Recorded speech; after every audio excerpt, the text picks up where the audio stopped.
Hello મિત્રો, તો આજે આપણા રવાના ઢોકળા તૈયાર થઈ ગયા છે. તો જો અત્યારે મેં થોડા કાઢી દીધા છે, એકદમ પોચા પોચા દૂધ જેવા થઈ ગયા છે, સરસના. બરોબર. હેલો મિત્રો, કેમ છો? બધા મજામાં? જય શ્રી કૃષ્ણ, જય મહાદેવ. આજે મારા મિની બ્લોગમાં તમારું સ્વાગત છે. તો આજે હું રવાના ઢોકળા બનાવું છું, તો આપણે એની રેસીપી જોઈશું. તો આજે મેં સાઈઝ રવો થોડો ઉડી ગયો છે અને થોડીક મેં સાઈઝ લીધી છે. એટલે સાઈઝ આપણે નાખતા જાવ અને એનું મિશ્રણ કરતા જાવ.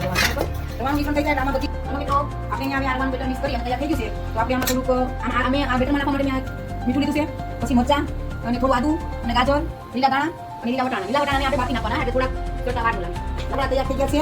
તો જો અત્યારે મેં થોડા કાઢી દીધા છે, એકદમ પોચા પોચા દૂધ જેવા થઈ ગયા છે. આપણે નાખશું પાણી કરી નાખ્યું, પાણી કરી નાખ્યું, પછી આપણે નાખવા મરચાં, પછી આપણે નાખવાનું આપણે ગાજર નાખવાનું, આપણે નાખી દીધું, આપણે નાખવાનું, પછી આપણે નાખવાનું અને બેટર તૈયાર થઈ જાય.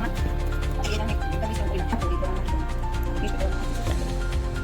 હેલો મિત્રો, તો હવે ડીશ તૈયાર થઈ ગઈ છે. તો અમે જમવા બેસી જઈએ છીએ. તો આજનો મારો બ્લોગ ગમ્યો હોય તો લાઈક કરો, શેર કરો અને સબસ્ક્રાઇબ કરો.